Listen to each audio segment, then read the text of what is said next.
أعوذ بالله من الشيطان الرجيم.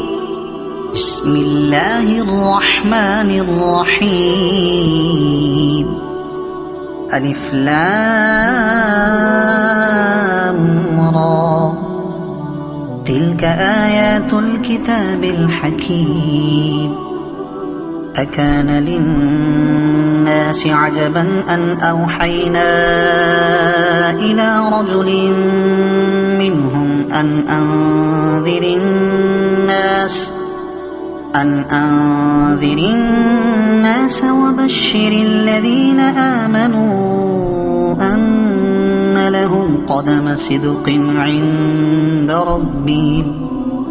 قال الكافرون إن هذا لساحر مبين. إن ربكم الله الذي خلق السماوات والأرض في 6 أيام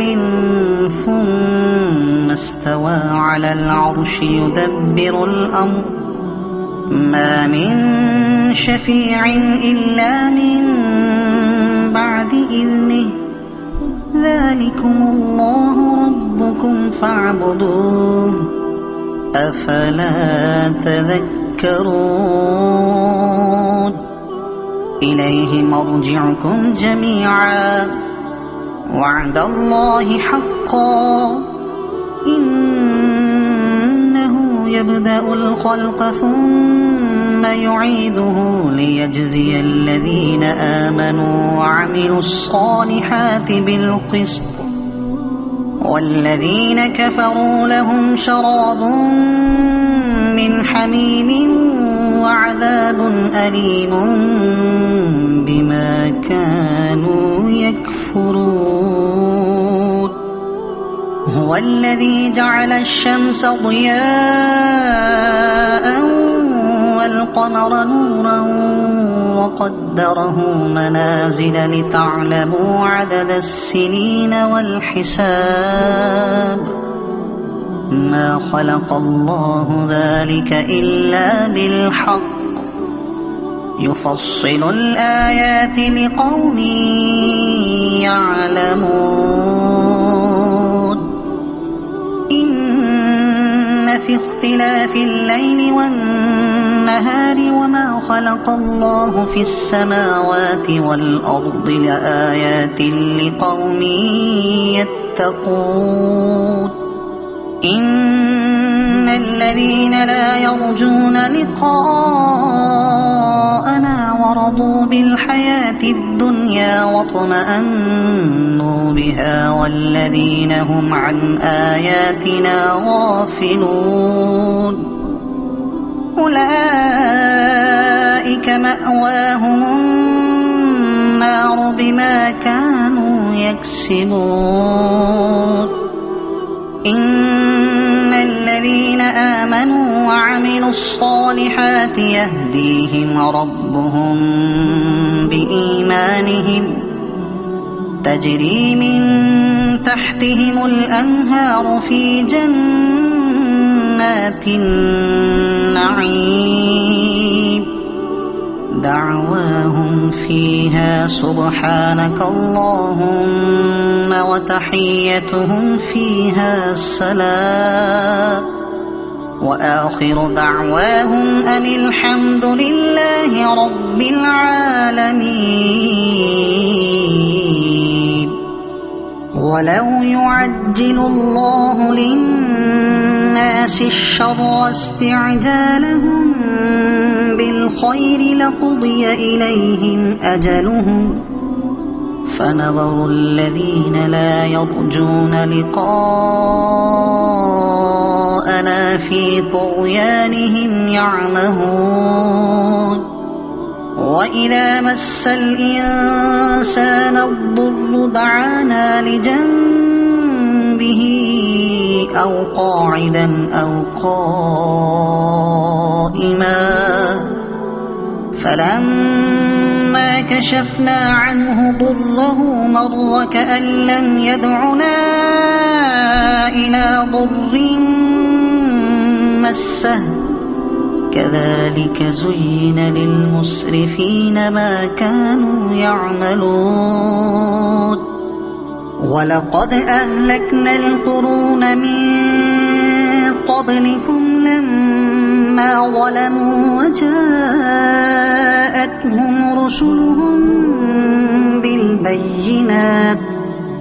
وجاءتهم رسلهم بالبينات وما كانوا ليؤمنوا كذلك نجزي القوم المجرمين ثم جعلناكم خلائف في الأرض من بعدهم لننظر كيف تعملون وإذا تتلى عليهم آياتنا بينات قال الذين لا يرجون لقاء نأت بقرآن غير هذا أو بدله قل ما يكون لي أن أبدله من تلقاء نفسي إن أتبع إلا ما يوحى إلي إني أخاف إن عصيت ربي عذاب يوم عظيم قل لو شاء الله ما تلوته عليكم ولا أدراكم به فقد لبثت فيكم عمرا من قبله أفلا تعقلون فمن أظلم ممن افترى على الله كذبا أو كذب بآياته إنه لا يفلح المجرمون ويعبدون من دون الله ما لا يضرهم ولا ينفعهم ويقولون هؤلاء شفعاؤنا عند الله قل أتنبئون الله بما لا يعلم في السماوات ولا في الأرض سبحانه وتعالى عما يشركون وما كان الناس إلا أمة واحدة فاختلفوا ولولا كلمة سبقت من ربك لقضي بينهم فيما فيه يختلفون ويقولون لولا أنزل عليه آية من ربه فقل إنما الغيب لله فانتظروا إني معكم من المنتظرين وإذا أذقنا الناس رحمة من بعد ضراء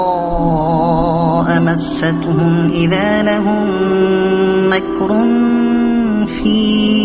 آياتنا قل الله أسرع مكرا إن رسلنا يكتبون ما تمكرون هو الذي يسيركم في البر والبحر حتى إذا كنتم في الفلك وجرين بهم بريح طيبة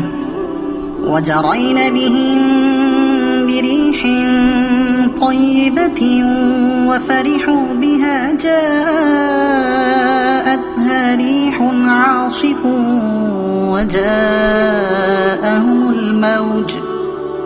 وجاءهم الموج من كل مكان وظنوا أنهم أحيط بهم دعوا الله مخلصين له الدين لئن أنجيتنا من هذه لنكونن من الشاكرين فلما أنجاهم إذا هم يبغون في الأرض بغير الحق يا أيها الناس إنما بغيكم على أنفسكم متاع الحياة الدنيا ثم إلينا مرجعكم فننبئكم بما كنتم تعملون إنما مثل الحياة الدنيا كماء أنزلناه من السماء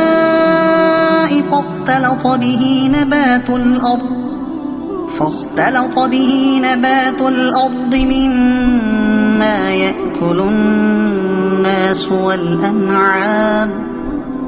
حتى إذا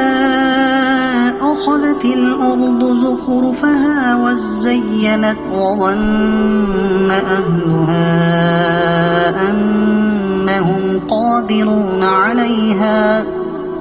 أنهم قادرون عليها أتاها أمرنا ليلا أو نهارا فجعلناها حصيدا كأن لم تغن بالأمس كذلك نفصل الآيات لقوم يتفكرون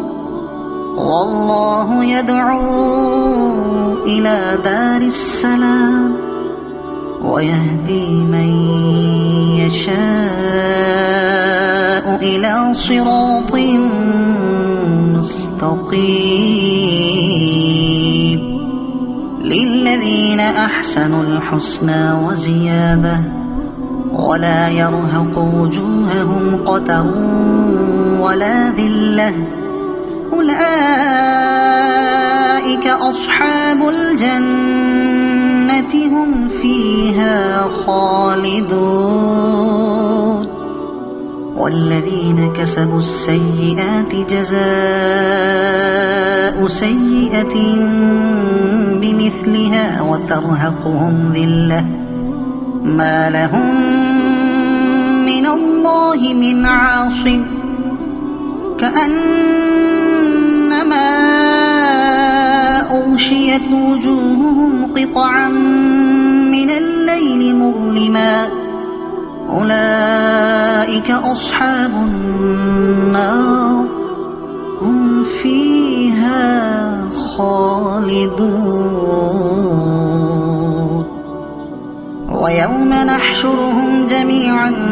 ثم نقول للذين أشركوا مكانكم أنتم وشركاؤكم فزيلنا بينهم وقال شركاؤهم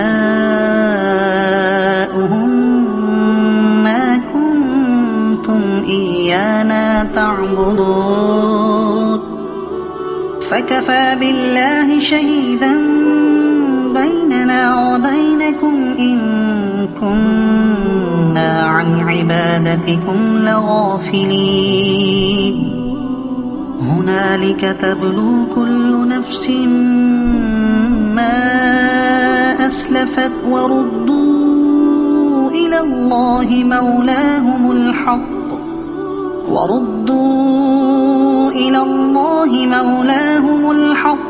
وضل عنهم ما كانوا يفترون قل من يرزقكم من السماء والأرض أم من يملك السمع والأبصار ومن يخرج الحي من الميت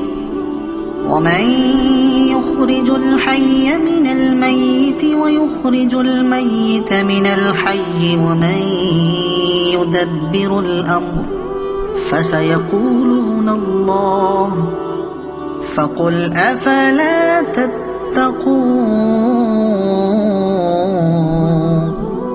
فذلكم الله ربكم الحق فماذا بعد الحق إلا الضلال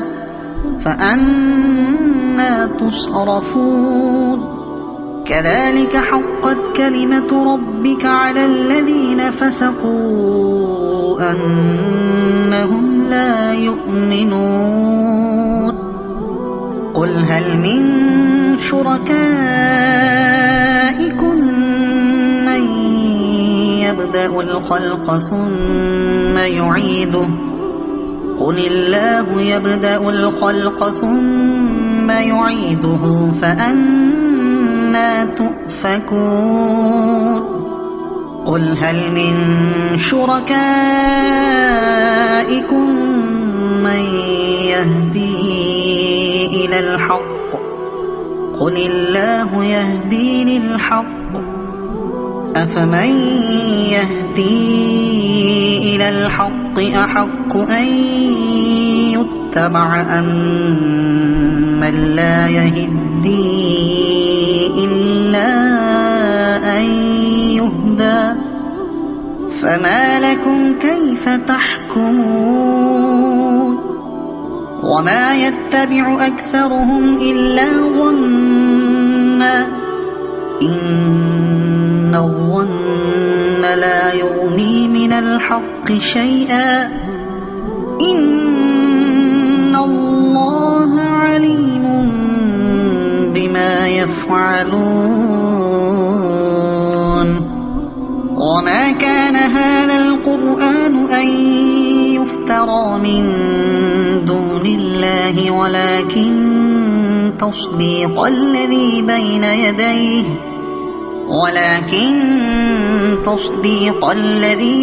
يديه وتفصيل الكتاب لا ريب فيه من رب العالمين أم يقولون افتراه قل فأتوا بسورة مثله وادعوا من استطعتم من دون الله إن كنتم صادقين بل كذبوا بما لم يحيطوا بعلمه ولما يأتهم تأويله كذلك كذب الذين من قبلهم فانظر كيف كان عاقبة الظالمين ومنهم من يؤمن به ومنهم من لا يؤمن به وربك أعلم بالمفسدين وإن كذبوك فقل لي عملي ولكم عملكم أنتم بريئون مما أعمل وأنا بريء مما تعملون ومنهم من يستمعون إليك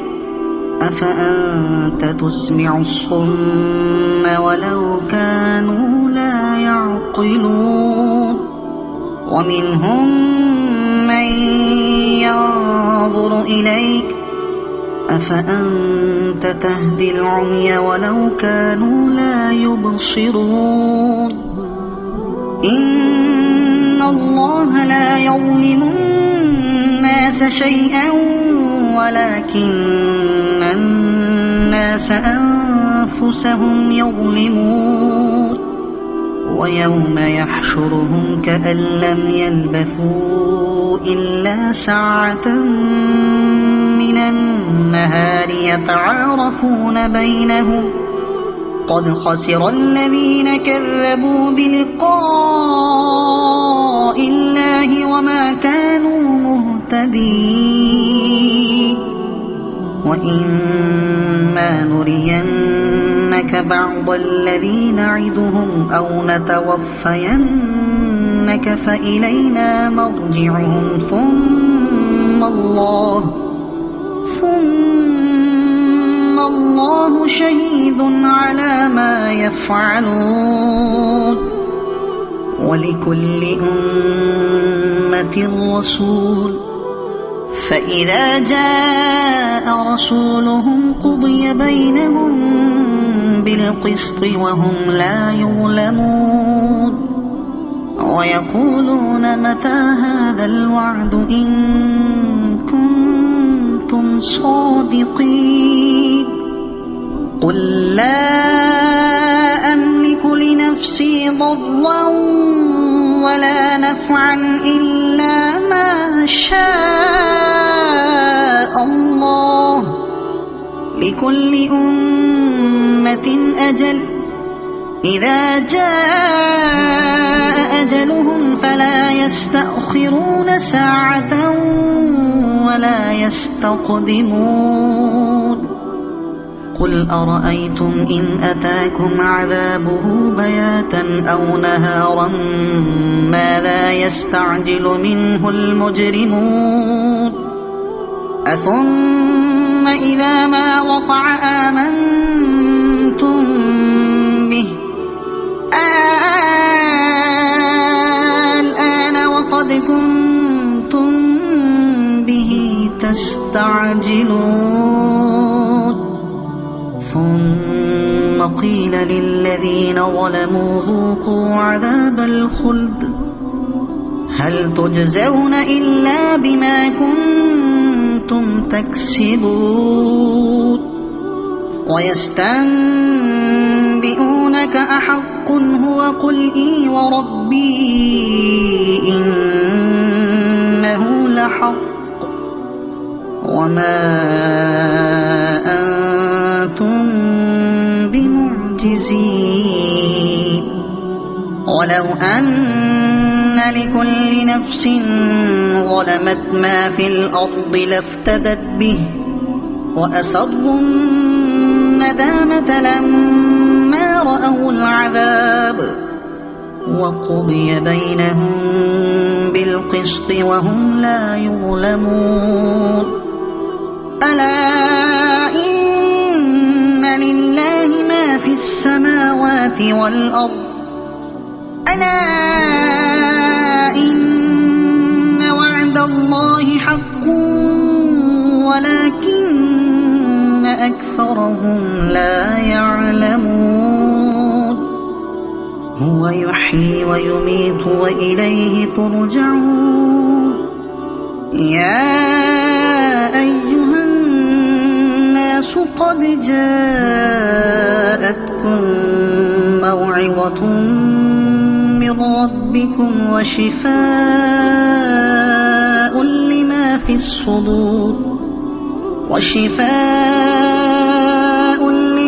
الصدور وهدى ورحمة للمؤمنين قل بفضل الله وبرحمته فبذلك فليفرحوا هو خير مما يجمعون قل أرأيتم ما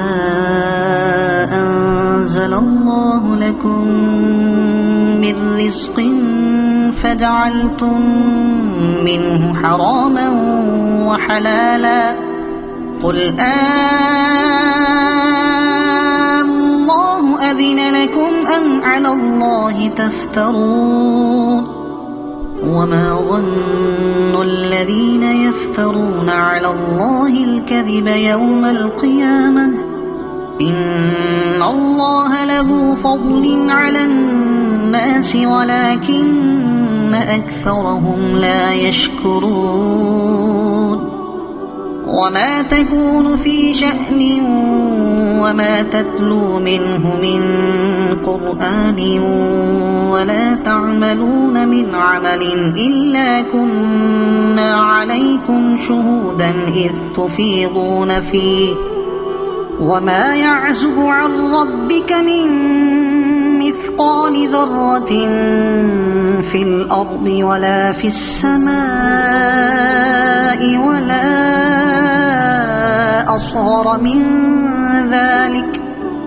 ولا أصغر من ذلك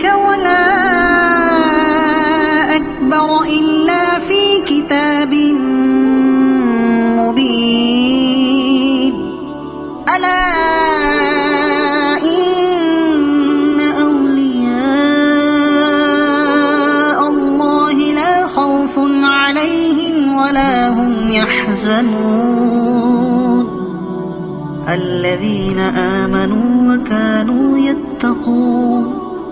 لهم البشرى في الحياة الدنيا وفي الآخرة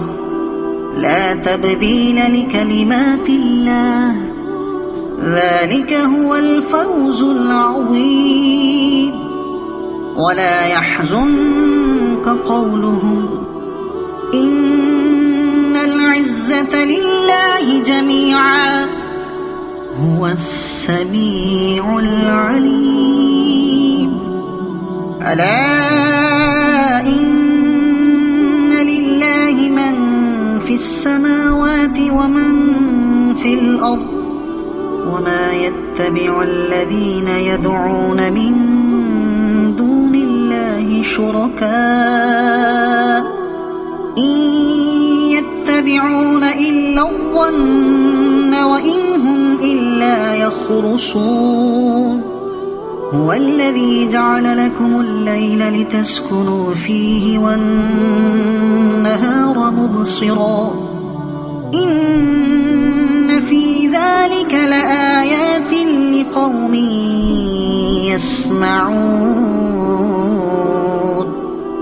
قالوا اتخذ الله ولدا سبحانه هو الغني له ما في السماوات وما في الأرض إن عندكم من سلطان بهذا أتقولون على الله ما لا تعلمون قل إن الذين يفترون على الله الكذب لا يفلحون متاع في الدنيا ثم إلينا مرجعهم ثم نذيقهم العذاب الشديد بما كانوا يكفرون واتل عليهم نبأ نوح إذ قال لقومه يا قوم إن كان كبر عليكم مقامي وتذكيري بآيات الله فعلى الله توكلت فأجمعوا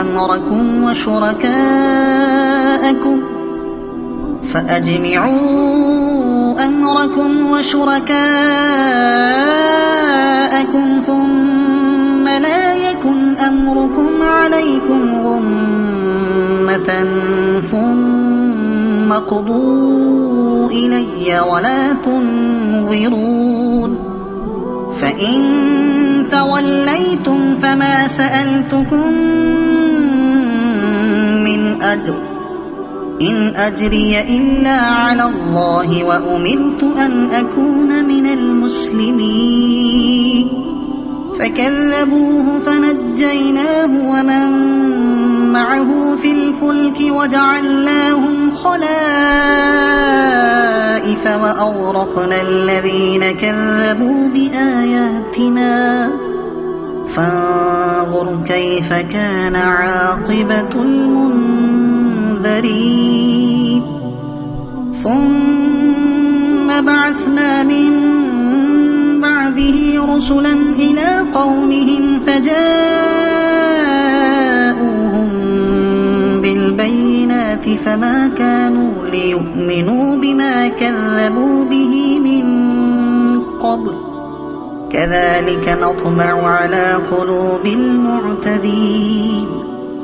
ثم بعثنا من بعدهم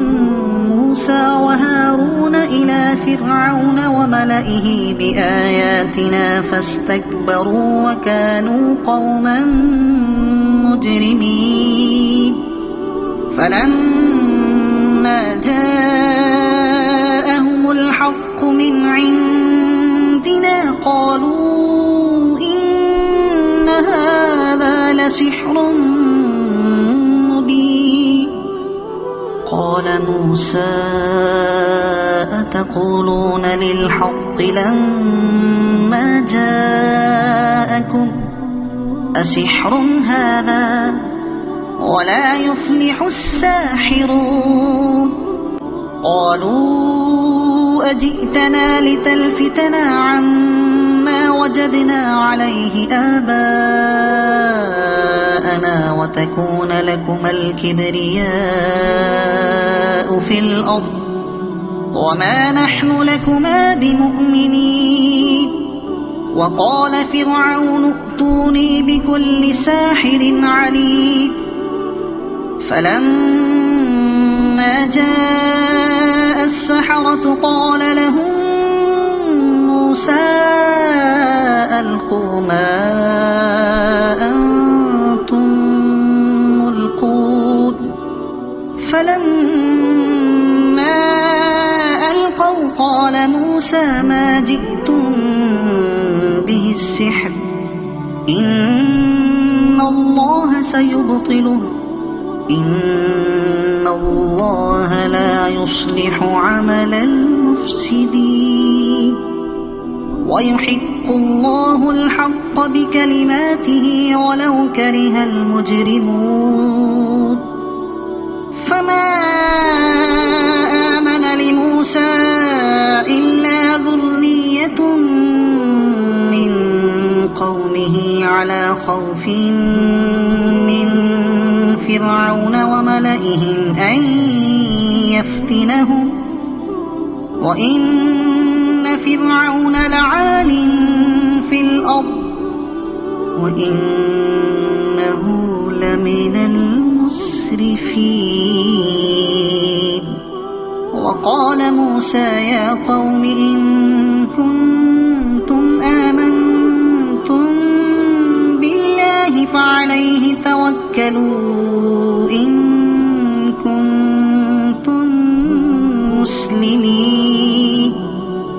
فقالوا على الله توكلنا ربنا لا تجعلنا فتنة للقوم الظالمين ونجنا برحمتك من القوم الكافرين وأوحينا إلى موسى وأخيه أن تبوأ لقومكما بمصر بيوتا وجعلوا بيوتكم قبلة وأقيموا الصلاة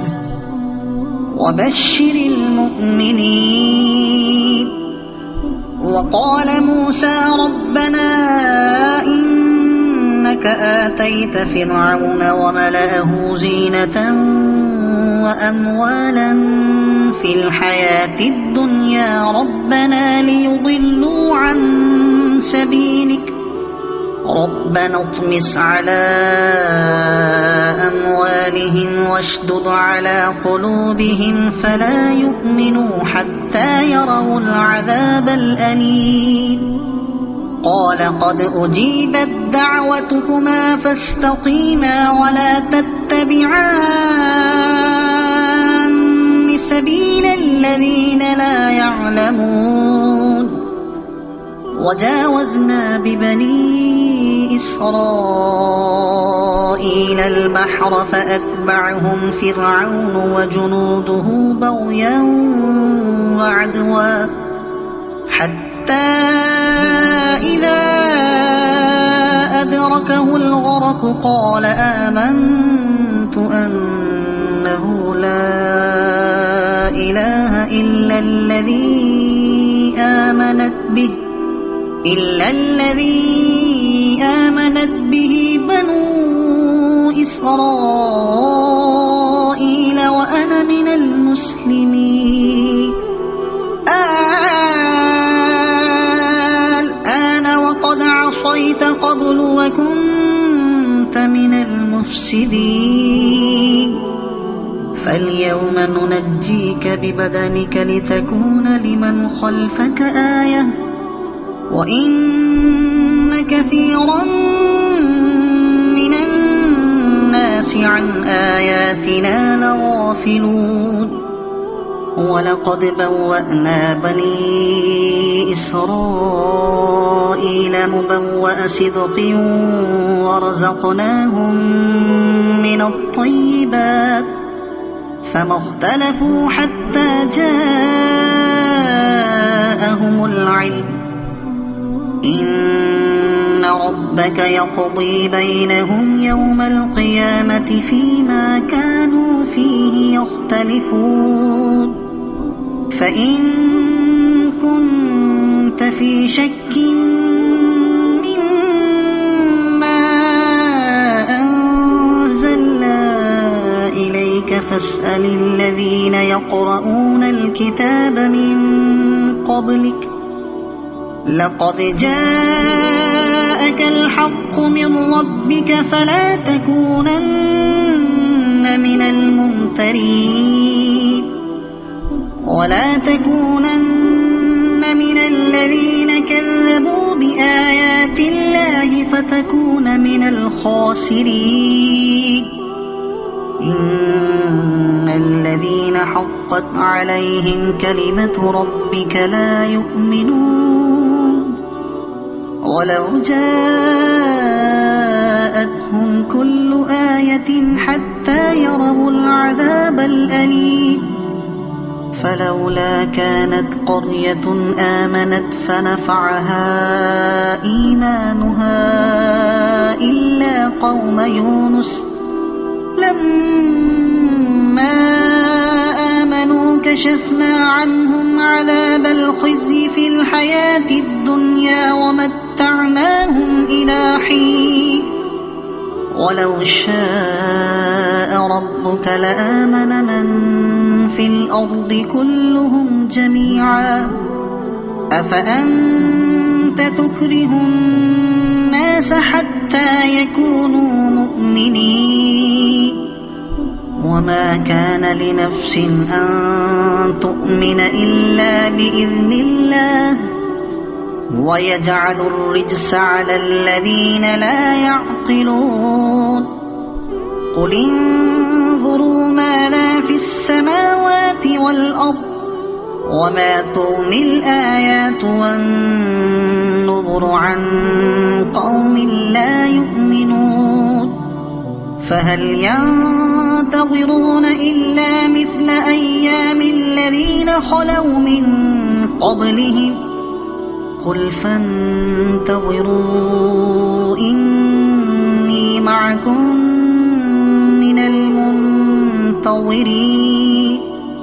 ثم ننجي رسلنا والذين آمنوا كذلك حقا علينا ننجي المؤمنين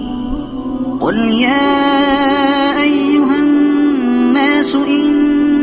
كنتم في شك من ديني فلا أعبد الذين تعبدون من دون الله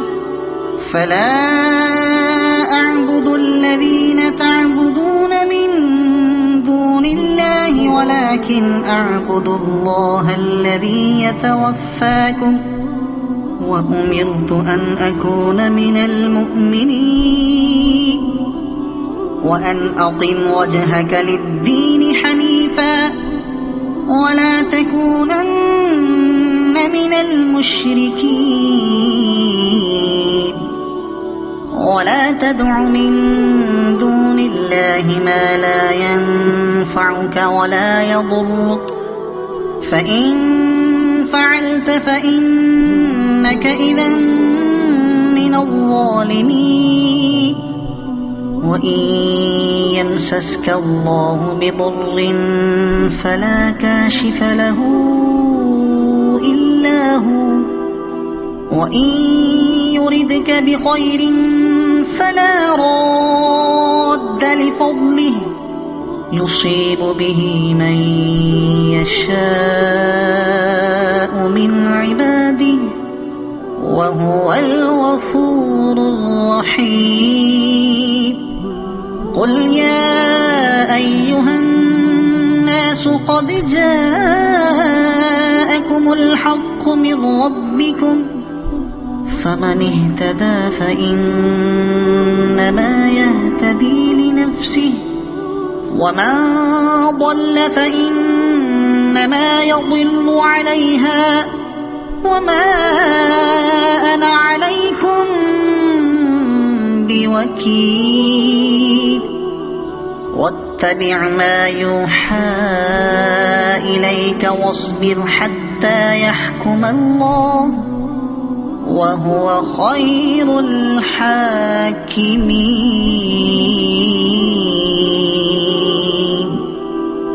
صدق الله